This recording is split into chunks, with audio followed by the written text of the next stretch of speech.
Christine Weston Chandler, formerly Christian Weston Chandler, born Christopher Weston Chandler, February 24, 1982, is a 40-year-old autistic, mentally ill misandrist, misogynist, former virgin with rage, self-proclaimed deity, and accused sex offender.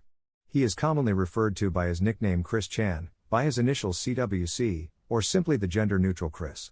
He looks kind of like a cartoon version of Benjamin Franklin come to life, and is considered to be one of the most well-known and well-documented lolcows in internet culture, if not one of the most well-documented people in history. Some would consider Chris to be a celebrity, but he hasn't sold a multi-platinum album, nor has he been awarded with an Oscar. Instead, he is the creator of the infamous webcomic Sonic, which ostensibly tells the story of an electric hedgehog Pokemon Sonic and his sweetheart Rosechu and their adventures with the chaotic combo. In practice, the webcomic really serves as wish fulfillment for Chris himself, allowing him to express his dissatisfaction with how the faculty at school and college didn't acknowledge what he saw as an exemplary academic performance when he graduated, along with his frustration over being unable to find a romantic partner. As such, the book let him redirect his anger toward the people who would impede him on his journey, casting them as villains and himself as a true Campbellian hero in his narrative. After completing his education, Chris was unemployed for most of his adult life, making a living off of welfare and donations from his webcomic's true and loyal fanbase. In late 2007, he became internet famous when images of him at a tabletop gaming store leaked out to the Something Awful message boards. Upon discovery, Chris was mocked for his odd fashion sense and oafish appearance, and images of Chris at the store soon spread to places like 4chan and Encyclopedia Dramatica, and in the process, many trolls became exposed to his webcomic for the first time, propelling Chris to stardom. Initial fascination was spurred on by his childlike artwork, his signature homemade Sonic medallion that he wore in public, and his history of loitering in public places while literally holding up a sign asking women to talk to him.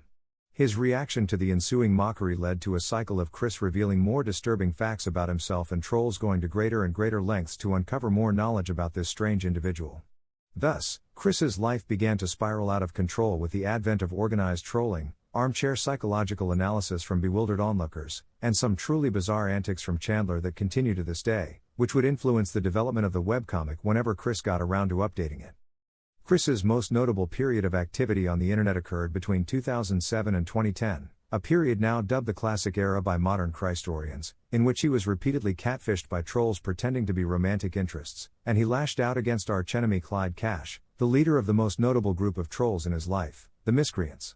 In this time, he was duped by a sadistic 13-year-old into stuffing his medallion up his ass, had his identity stolen by a far more talented individual, and had Sonic mercilessly spoofed by a webcomic team that specifically designed a story that would piss him off, among other misadventures. However, he eventually decided to sign off from the internet at the end of this period, seemingly wising up to his dang dirty trolls. When he inevitably returned to the limelight a few months later in 2011, he was not the same. Chris began to experiment with cross-dressing, calling himself a tomgirl, before eventually coming out as transgender in late 2014. From here, Chris's internet life stayed relatively normal, by his standards, despite his shift in gender identity, his father's death, a hit-and-run case, the accident that caused his house to burn down, and an incident where he maced an employee at a GameStop store over the color of Sonic's arms. Things changed when two new sets of trolls, known as the Idea Guys and the Teen Troon Squad, brainwashed him with increasingly insane beliefs, such as the idea that he and both of his parents are half Sonic or half Rosechu, culminating in Chris's revelation that he is a goddess meant to bring about a convergence of dimensions that will merge the world shown in his webcomic with our world, effectively starting a doomsday cult around what started as a silly, self-indulgent Sonic the Hedgehog and Pokemon crossover. Since then, Chris has used this delusion as an elaborate coping mechanism while he continues his self-destructive habits. In spite of the trolls in question being driven out by the effort of the guard dogs trying to keep Chris from going further down a self-destructive path, or at least to keep him from embarrassing himself anymore, Chris chose to keep clinging to these unhealthy and downright absurd beliefs. All the while, Chris's physical and mental health are withering away, and money is becoming a serious issue for the Chandler household, and his mother isn't long for this world, all of which has led Chris to retreat even further into his fantasies. It's gotten to the point where he now pretends to be possessed by various fictional characters on a regular basis, with 1 year-long period of possession by Sonic serving as a way for Chris to cope with the fact that he wasn't able to attend 2 My Little Pony conventions that had been cancelled during the COVID-19 pandemic.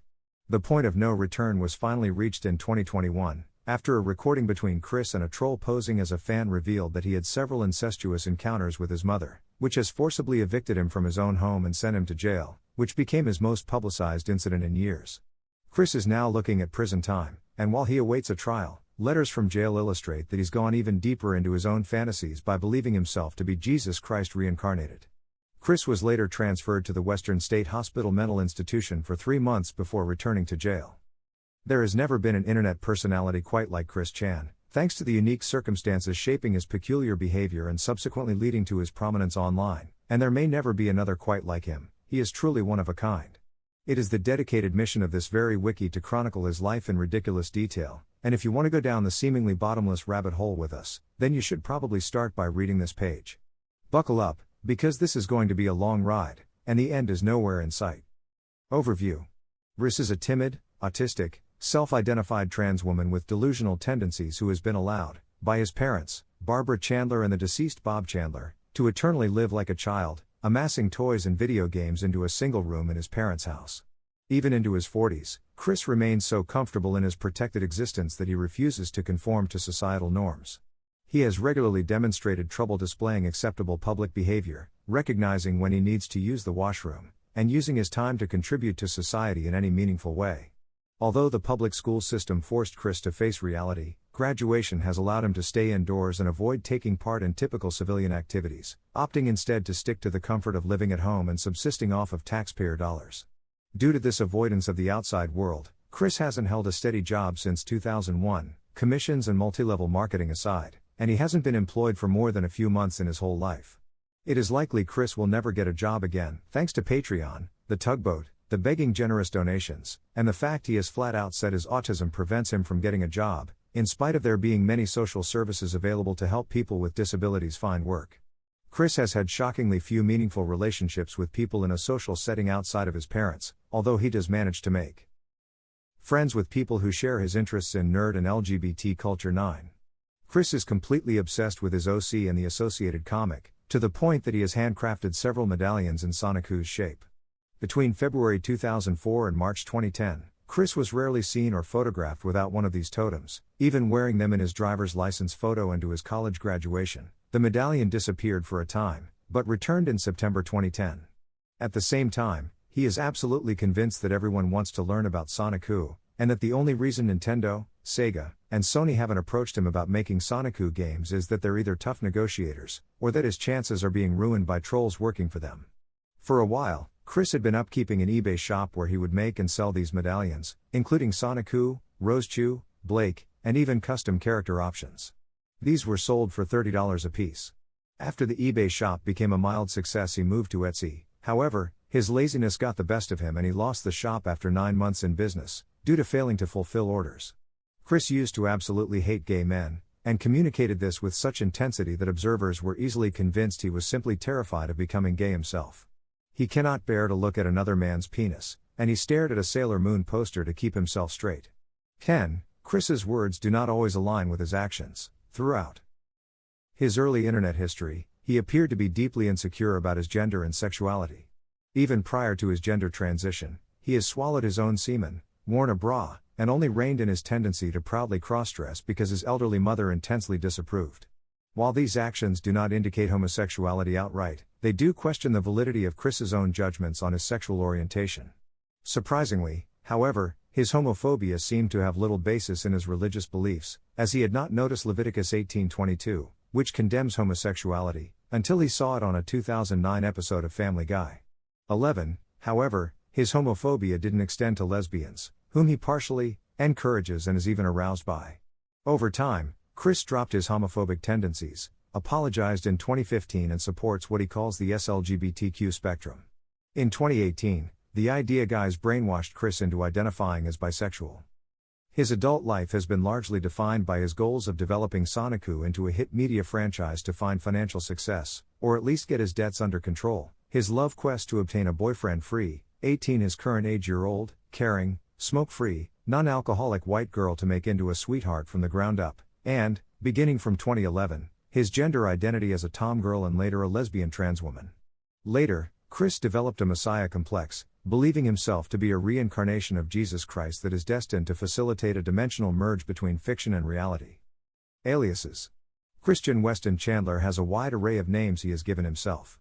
He was born Christopher Weston Chandler, but changed to Christian at the behest of the mall conductor Bear that misheard his name, which he interpreted as a sign from God. In either case, he answers to Chris and Chris Chan. Unusually, Chris would often refer to himself by his full name, or if he's feeling especially formal, Christopher Christian Weston Chandler. He is unusually proud of his initials CWC, and often incorporates them into his creations and various puns on the word quick. Examples include CWCville, a CWC audition and CWC Dare. Shortly after declaring himself a transgender lesbian, Chris started introducing himself as Christine. In May 2016, he successfully filed for another name change to Christine Weston Chandler. 12. He then followed up by filing to alter the description for sex on his driver's license to female. 13. He now signs his name with hard eyes. Legal documents refer to him as Christine Chandler. 14. Except for civil cases, in which he hadn't updated his name change information with plaintiffs. 15. This wiki, however, refers to him as Chris for consistency. Chris's nickname in his high school Spanish classes was Ricardo, and long after then he would still translate his own name to Ricardo Weston Chandler when writing or speaking in Spanish, likely due to his ignorance of the fact that you generally don't replace your own name with something completely different when speaking in another language. At times he would go so far as to announce himself as Christopher Christian Ricardo Weston Chandler, or variants thereof, to identify himself precisely. In recent times, Chris has foregone stating his middle name, former names, and Spanish nickname in videos. Now he usually leads with just Christine Chandler. Chris has never come up with a feminine counterpart to his Ricardo nickname, or any other Spanish-sounding replacement. Occasionally, Chris would use the names of his characters to refer to himself, most notably his evil twin, Real NaHC Not So Nateser HC, and of course, Sonic Who. In his comics, Chris has the ability to transform into an electric hedgehog Pokemon, named Chris Chan Sonic Who. As Chris grew even more unhinged in 2017 and fell under the idea guise's sway in 2018, he would conflate himself even further with his fantastic inventions to the point where he unofficially added Sonic Who to the end of his name, although this is not recognized as a legal name change, unlike Christian or Christine in previous years, to account for his later belief that he is actually half Sonic Who in real life following several rounds of brainwashing. Other modern names for himself include CPU Blue Heart and Night Star, his self-inserts for the Hyperdimension Neptunia and My Little Pony franchises respectively. In contexts when he wants to be especially grandiose, he might append his various fictional alter egos to his name, much as he would list his former names in the past. Only a few names commonly used to refer to Chris are not invented by Chris himself. One of the most notable ones is Chrissy, popularized by Arjen van Dierten. Oddly enough, trying to mockingly feminize Chris's name seemed to predict his eventual interest in cross-dressing and later interest in becoming transgender. Ian Brandon Anderson, which was derived from Chris's Abba Chandler YouTube account, was popularized by Liquid Chris, much to Chris's angst. Less notably, there is also Solid Chris, used by some to differentiate him from Liquid in the tradition of a certain video game series. Certain A-loggers have been known to refer to Chris as Satan's agent on Earth. Users of Kiwi Farms have coined the term Classic Chris to refer to Chris before the Tomgirl saga and or the House Fire, with modern Chris being used to describe his later antics. Foundational era. Christopher Weston Chandler was born on February 24, 1982 at Martha Jefferson Hospital in Charlottesville, Virginia. 16. His parents, Robert and Barbara, worked as an engineer at Western Electric, later General Electric, and an office worker at Virginia Power, respectively. Although little is known about Chris's toddler years, the autism papers revealed that he was delayed in his language ability, which became his first sign of autism. Childhood and adolescence. Chris claims his first word, monkey, was spoken at 6 weeks old, 17, and he remains proud of this feat into his 30s regardless of how obviously unlikely and physically impossible it is to be true. The language centers in the human brain literally cannot grasp English at 6 weeks, disregarding infantile vocal cords. An abusive babysitter, who was alone with Christopher every day for years, 18, allegedly locked him in a toy room at an early age after turning all the lights off, an event he described as being intensely traumatic for him. 17. Chris apparently missed the irony of the fact that he regularly locked himself in a room, surrounded by toys, for much of his adult life. He once identified this confinement as the source of his autism, which is wishful thinking on Chris's part, considering that autism is a genetic condition that isn't triggered by external trauma. Between the ages of 1 and 7, Chris did not speak at all, and had to visit James Madison University for speech therapy. He was diagnosed with high-functioning autism, with the doctor projecting, at least according to Chris, that he would never make it to high school, much less be able to write his own name. 19. However, Chris was able to meet these cognitive milestones in time. During the 1980s, Christopher was playmates with Sarah Nicole Hammer. One day, she convinced him that Casper the friendly ghost lived in the crawlspace under her house, and when he crawled in there to look, she locked him in, 20, beginning Chris's lifelong career of getting trolled. Apparently, he doesn't hold any hard feelings over it, possibly just because she's a girl. If a guy did that to him, Chris would vow vengeance. In 1992, noted Ursine conductor Leonard Bernstein misheard Christopher's first name and called him Christian, which inexplicably convinced Christopher to later have his name legally changed. Chris spent the 1990 to 1991 school year in the 4th grade at Nathaniel Green Elementary School, until his parents pulled him out of classes over a mysterious dispute. Chris claims that he was forcefully restrained by the school's faculty 21, and that he was made to sit on the lap of the principal, an experience that supposedly inspired his homophobia. It's possible that Chris's opinions about these events are colored more by his parents' attitudes than his own memories. The issue went to court, with Greene County seeking to have Chris sent to a special school, which Bob and Barbara likely interpreted to mean a nut house. Chris was homeschooled through the 5th grade during these proceedings. When his family exhausted all legal recourse, Chris and his father relocated to Richmond so that Chris could continue his education in a different school system, starting with the 6th grade in fall 1992. 17. At age 11, Chris entered and won the Sonic the Hedgehog watch and win sweepstakes. On his 12th birthday, he enjoyed a $1,000 shopping spree as his prize. Over TV's coverage of the event focused on Chris's autism, regarding the contest win as a worthy accomplishment due to his mental condition. Chris put footage from this newscast on YouTube long before he was known to the general public, and it remains the most solid evidence that he is not an elaborate troll. This incident is often cited as the beginning of Chris's tendency to use his autism as leverage for special treatment, as well as his fascination with toys and video games at the expense of more mature pursuits.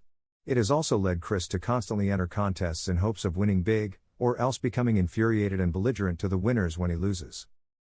Chris spent much of his time in high school playing video games at home, reading Goosebumps novels, and hanging out with his gal pals and friend at school.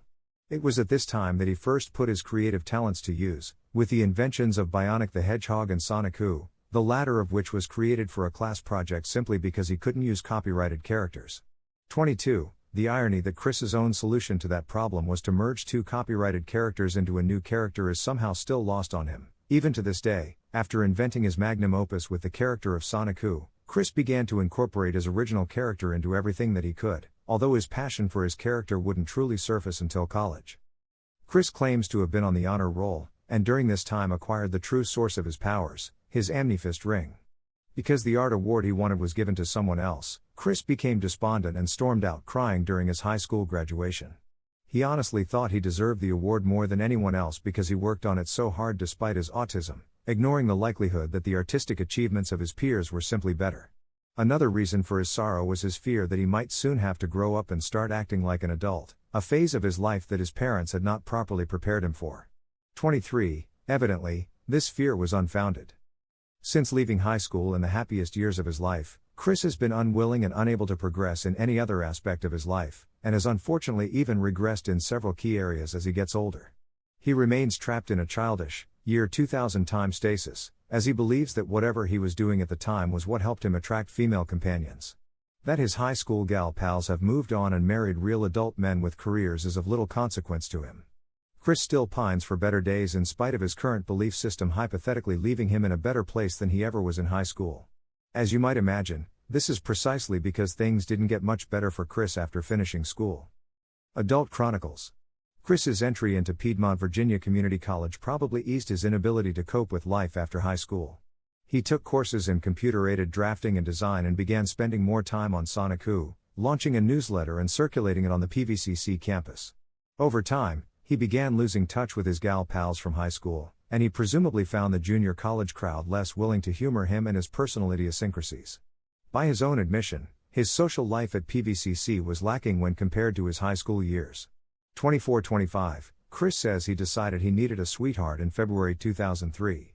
Possibly driven by his discovery that his old friend Sarah Hammer had begun dating Wes Oselli, Chris started his love quest in earnest that summer. However, he quickly found that every girl he talked to had a boyfriend, or so they claimed. Chris soon became neurotic about the infinitely high boyfriend factor and began concocting and employing various bizarre methods to attract women without actually having to approach or speak to them. Chris's most celebrated technique involves sitting in one place, or pacing back and forth, for hours, holding a sign that read I am a, variable age, year-old, single male, seeking an 18 Chris's age then, year-old, single female companion. Amazingly, this strategy accomplished nothing beyond getting him into trouble with various authority figures who believed that he was loitering and or soliciting sex, which was legally true. Chris was particularly affected by a series of confrontations with the PVCC Dean Mary Lee Walsh over his attraction techniques, resulting in an ongoing, completely one-sided blood feud involving magic, curses and slander. After a series of confrontations featuring increasingly bizarre and threatening behavior on Chris's part, Walsh expelled him for 1 year in 2004. He eventually returned, however, obtaining an associate's degree in May 2006. After college and completing his education, Chris promptly dropped out of society, devoting his life to finding a boyfriend-free girl, drawing Sonic-Who, mass debating, and using his welfare money to buy video games and sex toys.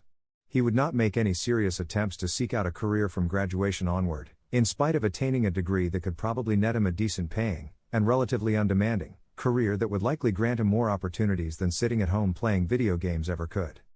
In 2005, Chris met Megan Schroeder at a local game and card shop.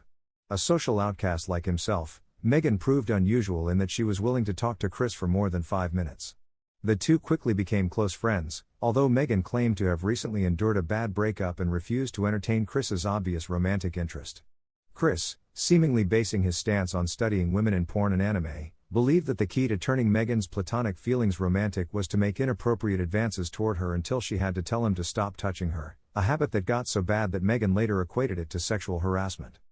In the summer of 2007, Chris put it all on the line by entering the Parappa the Rapper contest so that he could win prizes and a trip for 2 to Seattle, which formed the centerpiece of his plan to finally score with Megan.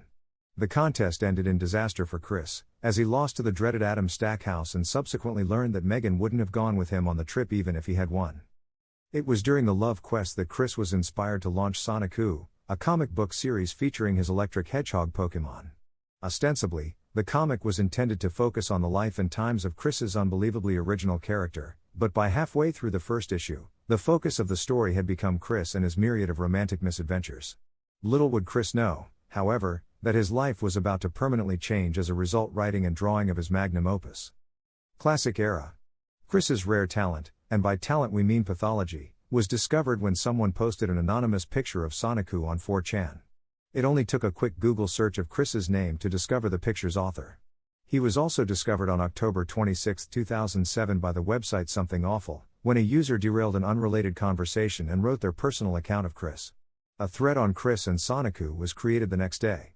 26. Chris's miserable existence spilled over onto Encyclopedia Dramatica in November 2007.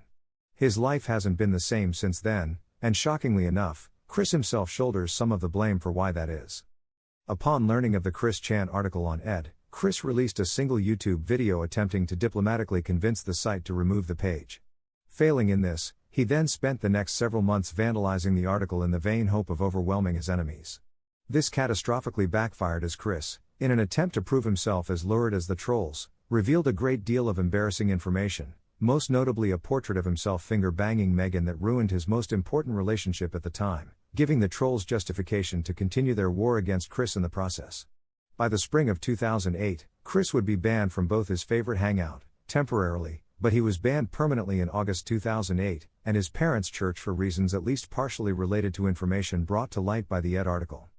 In August 2008, Chris declared war upon Encyclopedia Dramatica in a series of videos, threatening to withhold publication of the upcoming Sonic-Who number 7 unless his vast true and loyal fanbase rallied to force ed to remove the Chris Chan article. When ed suffered outages unrelated to this crusade, Chris took credit and declared victory, ironically guaranteeing that he would be under constant fire from trolls for years to come. This began an endless cycle in which Chris would produce videos, comics, and harebrained schemes to attack the trolls, which would, in turn, encourage more and more trolls to provoke him for his hilarious responses where he would reveal more information about himself. The cycle was briefly disrupted in the fall of 2008 when Chris sent his various medallions to his fake internet girlfriend, who immediately destroyed them and broke up with him. This emotional heartbreak and the release of Little Big Planet reduced Chris's output of videos and other sources of lulls. At the same time, Encyclopedia Dramatica began cracking down on trolls using Chris's ed page as a forum for discussing him, and in general, opinion was divided as to whether it was funny or obnoxious and tiring to continue harassing him. The resulting schism led to the creation of numerous websites, such as this one singularly devoted to documenting his life, which has only expanded the coverage of Chris's hijinks. By late 2008, trolls controlled many aspects of Chris's life by posing as dedicated fans, sweethearts, cartoonish enemies, and prospective business partners. Chris's ego and naivete readily embraced this brave new world in which every woman wanted to fuck him. Every man was either trying to help him sell Sonicu products or steal the franchise for their own nefarious goals, and that any and all trolls were a vocal minority on his way to fame and fortune. Trolls would begin denoting major events in Chris's life as sagas such as the Miyamoto saga, the Julie saga, the Ivy saga, the Liquid saga, and the Aspertu saga. All the while, the editors and administrators working at Encyclopedia Dramatica and the CWTSKI maintained a constant record of these events, ensuring that Chris could not get away with his highly selective and revisionary treatment of his history. Following his disastrous failure to woo a real girl in March 2010, Chris began to realize what anyone else would have figured out a long time ago, that his internet presence and the toxic cycle of exposing something about himself, getting exploited or otherwise made fun of by trolls, and reacting poorly to said trolling was having a detrimental effect upon his mental health and social life, with every new video that he created exasperating the problem. This realization appears to have led him to reduce his online presence and to stop donning Sonicu medallions and clown shirts. For a time, it looked like Chris was learning from his experiences and was making an effort to improve his own lot in life. In November 2010, around the same time another romantic saga involving another sweetheart ended in failure, Chris announced he will no longer socialize online or publish videos of himself. Subsequently, all videos save for the last one were removed from his YouTube channel. It initially appeared that Chris was making a positive lifestyle change, but alas, it was quickly discovered that his internet activity had not completely ceased since he announced retirement from social media. Instead of investing his time into more productive activities or improving on his social skills, Chris spent much more time playing video games and otherwise doing what he had been doing when he did engage with trolls. In a predictable fashion, he ultimately forgot anything that he might have learned from his experiences of being one of the internet's biggest punching bags, and he subsequently returned to making new videos starting on August 2011. Albeit with a pretty big change in how he presented himself online. Crossdresser era. Perhaps the most dramatic change in Chris's life was his open and enthusiastic embrace of crossdressing and femininity in general. In 2011, Chris was revealed to have become a full-blown crossdresser, or tomgirl, as he calls it, and fully embraced his new identity both at home and in public. Chris seemed to have reconciled this behavior with his extreme homophobia, transphobia, and purported heterosexuality without any difficulty. Though treated as yet another saga at first, this behavior seems to be deeply entrenched and became more extreme in late 2014 and the years that followed. As mentioned previously, Chris would slowly but surely walk back his anti-LGBT stances. In September 2011, Chris's father died of heart failure. Chris continues to live with his widowed mother, who along with the tugboat is his only source of income. Since his mother is in her 80s, it can be reasonably assumed that she has little time left on this earth, especially when her poor health and declining mentality are considered. After Bob's death, Chris generally ceased interacting with trolls, seemingly no longer able to effortlessly bounce back from despair like he used to. Instead, Chris lapsed into a deep depression, no doubt exacerbated by the later loss of his home to fire, and subsequent financial difficulties. In the aftermath of the family tragedy, many trolls began to question whether Chris deserved or indeed could cope with any further trolling, given that he was no longer the bellicose, striped-shirted egocentric manchild that the world had come to know and love. For many, it became apparent that Chris's glory days of screaming into a camera like a madman and performing like a circus animal for trolls offering China were over, and several moved on. The golden age of Chris Chan was over. Nonetheless, the surviving Chandlers still managed to be drama magnets in their own neighborhood. In October 2011, Chris and Barb were arrested at the game place and charged on several counts including trespassing, assault, and failure to stop at an accident causing over $1,000 in damage after an altercation with Michael Snyder. Chris had presumed that the store's new management meant that Snyder may no longer work there, thus giving Chris a chance to potentially revisit his old haunt.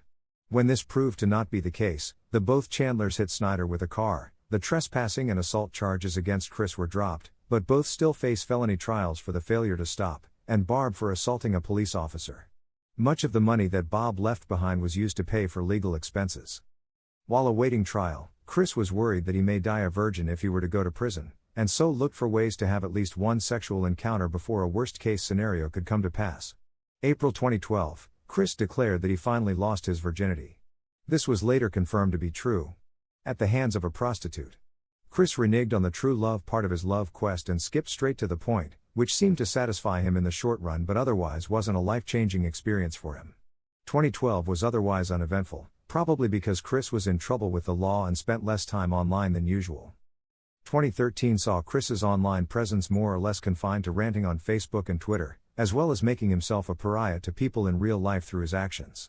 He began blaming people to their face for his own shortcomings, which resulted in him leaving his church, getting chewed out by a voice actress from one of his favorite shows, upsetting the few friends he has left with his homophobia, and getting thrown out of a Walmart for committing blatant vandalism. He has also complained about the stress taking its toll on his health. This, at least, is evident, and pined incessantly about being lonely. Even the gal pals Chris so fondly talked about in his high school days would end up betraying him. He found out around Halloween 2013 that they had only tolerated him out of pity and, having discovered them, were just as revolted by his antics as much as the next sane person. Of course, the miseries Chris was lamenting at this time were almost entirely products of his own behavior coming back to haunt him, something he clearly did not realize.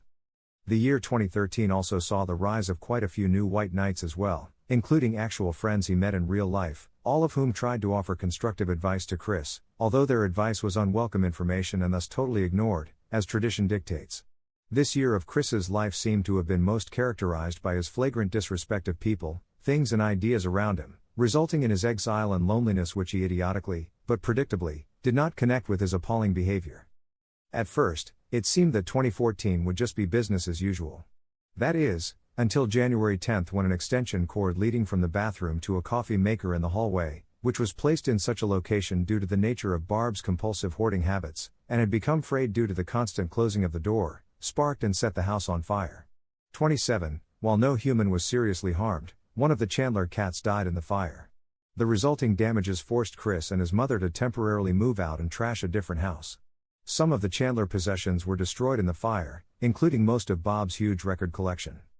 Chris and his mother ran into acute financial difficulties as a result of the house fire on top of their existing income issues, and Chris had spent most of the year alternating between begging for money and taking commissions to make more of his artwork on Facebook, and selling autographed photos of himself on eBay, with it being pretty clear who most of his patrons were.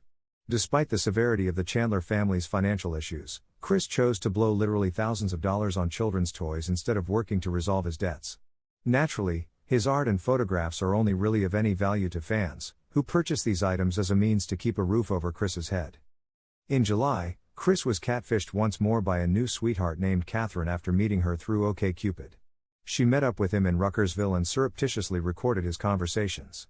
The relationship lasted through the end of the year, and through this process, it was learned that Chris pierced his taint, with other media tied to Chris's life leaking as Catherine and cooperating trolls uncovered more details about his then current life and mindset. Chris began identifying as a lesbian in August 2014, and denied that there is no such thing as a male lesbian, citing Yahoo Answers as proof. While he seemed to soften his stance on gay men, very reluctantly, he also indicated that he hated his own duck, in addition to his pre-existing hatred of pickles in general. Chris also took up swanning around attending LGBTQ events around Charlottesville, including attending a Halloween party at a gay bar dressed as a lesbian from the 70s. At such events, he obviously mingled with people infinitely more accepting and kind than himself. Naturally, it was only a matter of time before Chris would make a more serious commitment to his lifestyle change when he officially began to transition.